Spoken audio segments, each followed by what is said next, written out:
Everyone, thank you again for coming, and today we're going to hear about paper in the age of Shakespeare, and that paper of course survives in first folios, but I think we're going to talk more about writing paper today.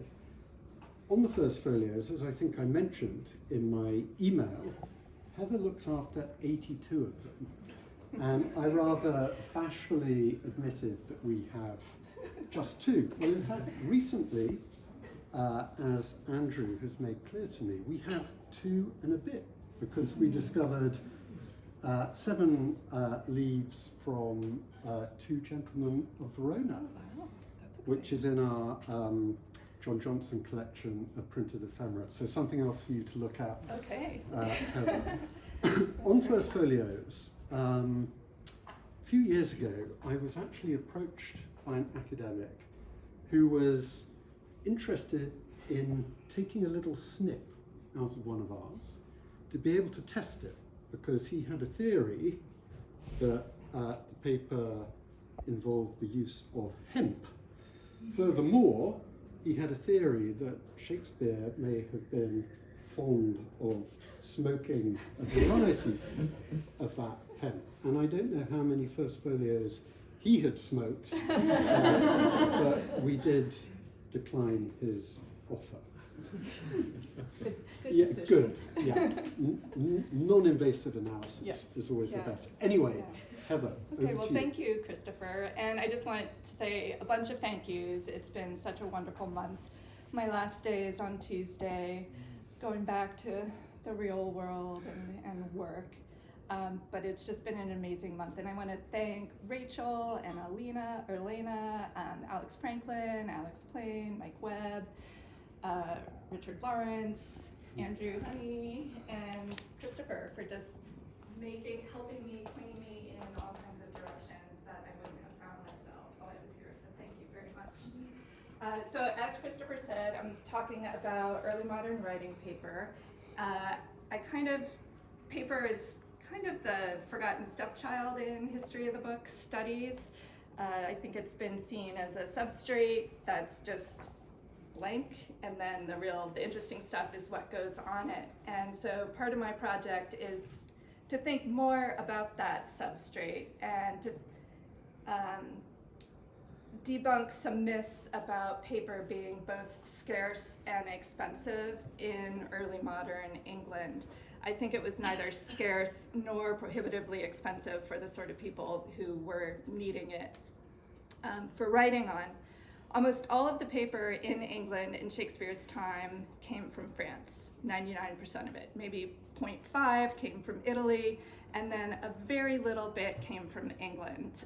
So I'll talk about all of that as I'm going through these 6 books in 9 minutes, or however much time I have left. But I'm thinking about, I've noticed as I've been working on a book I'm writing about this, that there's just an explosion of paper choices beginning in the 1580s, 1590s, and 1600s. And so suddenly you see account books that are full of lists of different kinds of paper, and you notice that paper is being used for different purposes.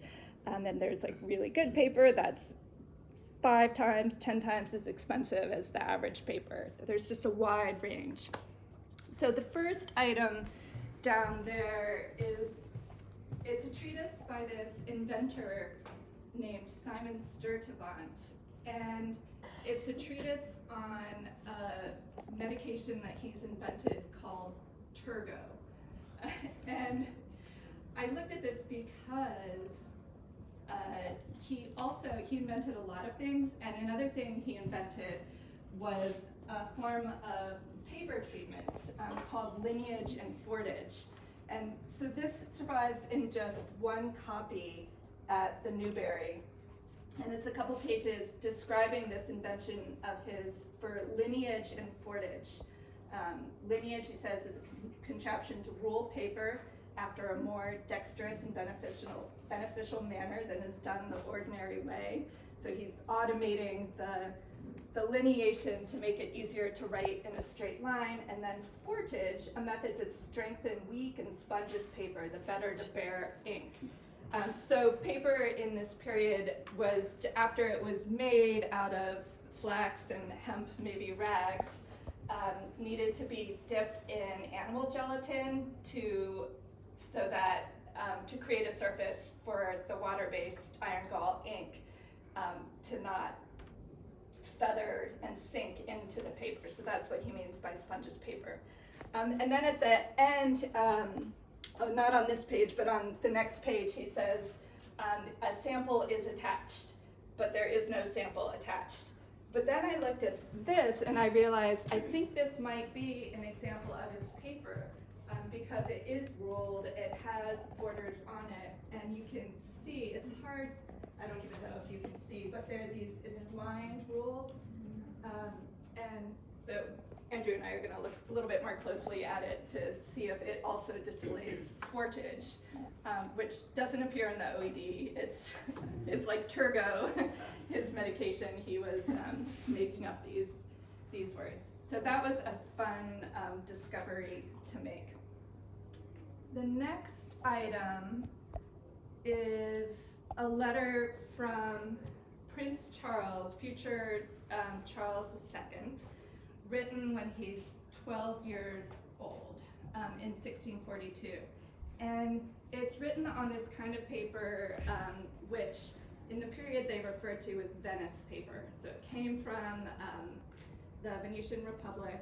It was very fine, high quality paper, white, thin, and often had gilt edges around it. So this is an example of a letter with the gilt edges on it.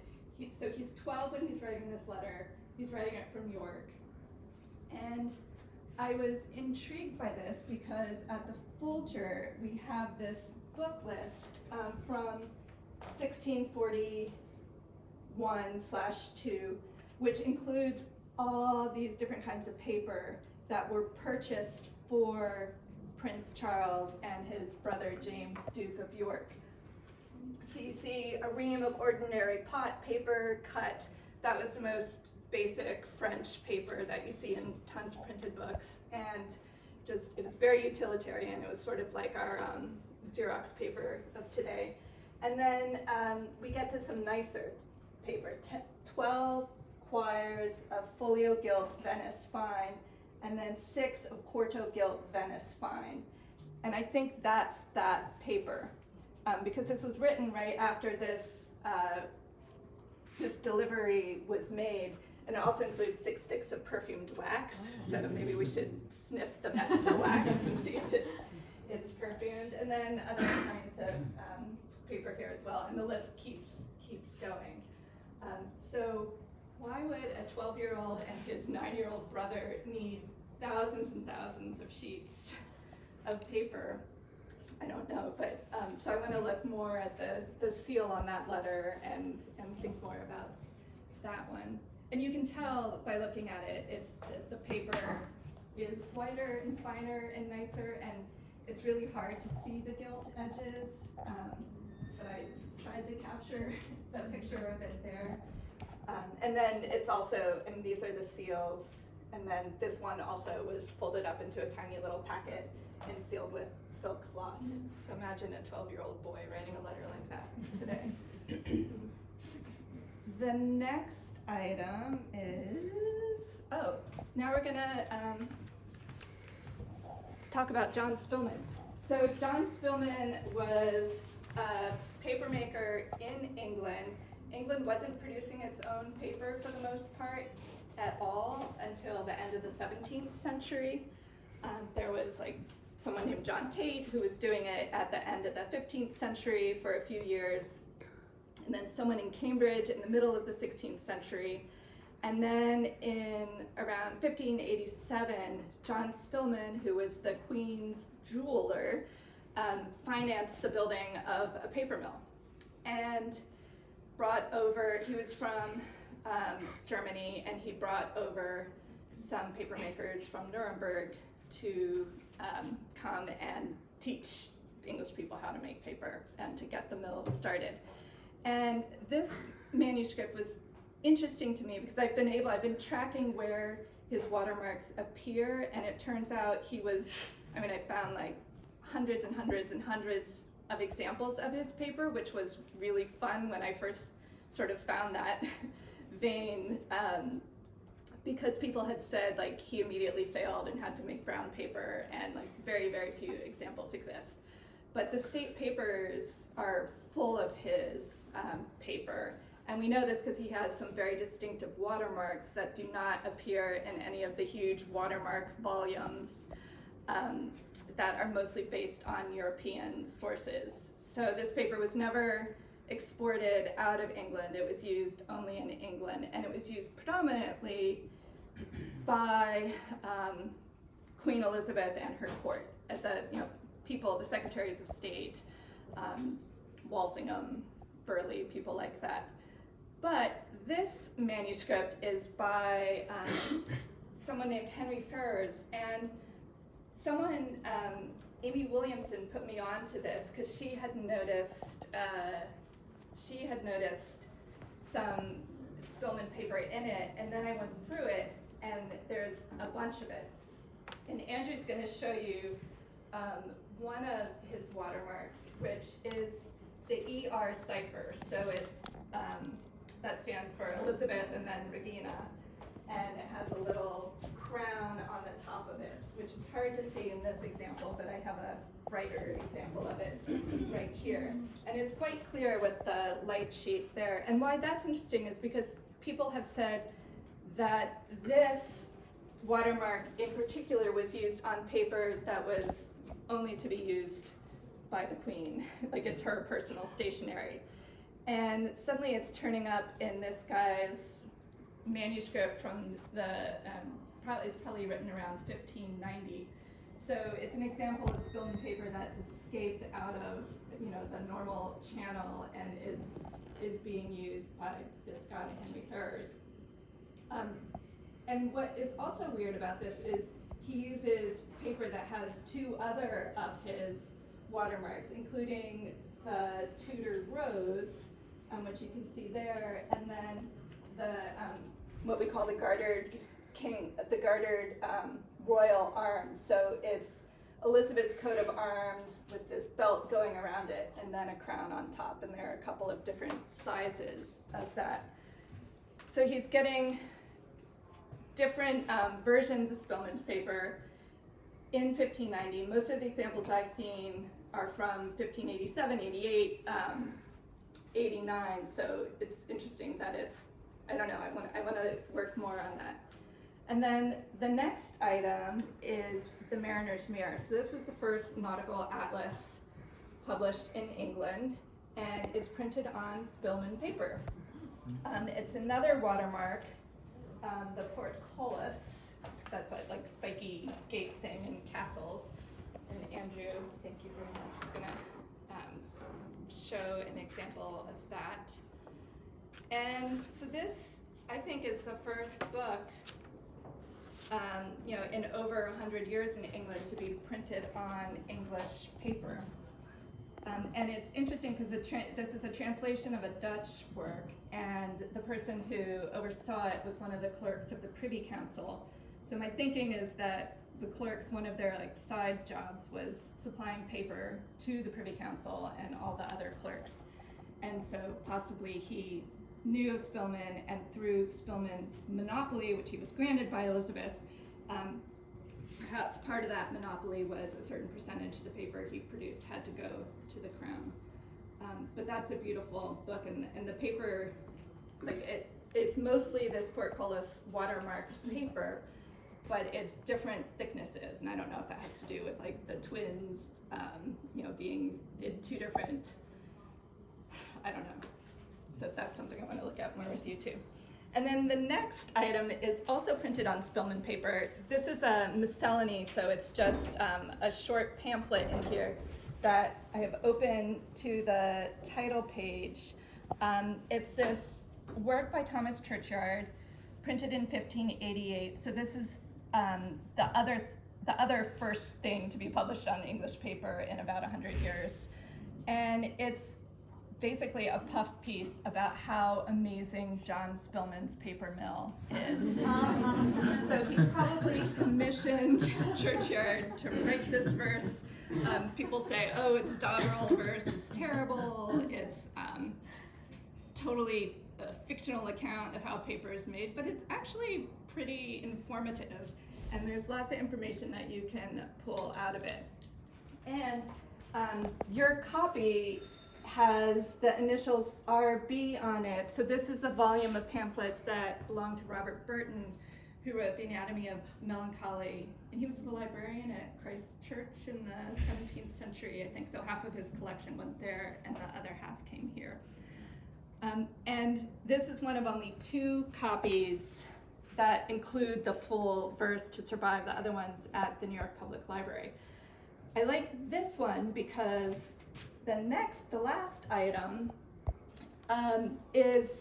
it's some notes by John Bagford, who was a shoemaker in the late 17th century, who then decided he wanted to become a book historian and write a massive history of the history of printing and the history of paper. And his spelling and his handwriting is atrocious. But this is amazing because he's writing about a book in the Bodleian Library wrote by Thomas Churchyard in quarto entitled A Spark of Friendship and a Warm Goodwill, a poem concerning the commodity of sundry sciences, especially concerning paper and a paper mill lately set up. So he's talking about this book, so it's kind of exciting to have these 2 together and imagining John Bagford looking at this book to understand John Spillman's involvement in paper in the late 16th, early 17th century.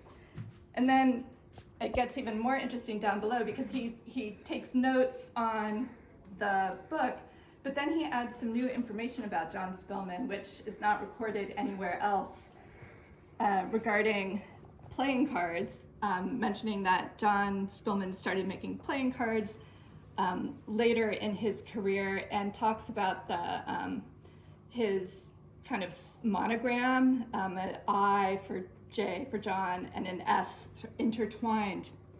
And that's kind of cool because he was also a jeweler and a goldsmith, and some of his gold pieces also have that insignia of the I and the S. So there's he was talking to someone who knew Spillman when Spillman was still alive. So there's a continuity of history there. So that was very exciting to realize as well. And I'll end there. Thank you.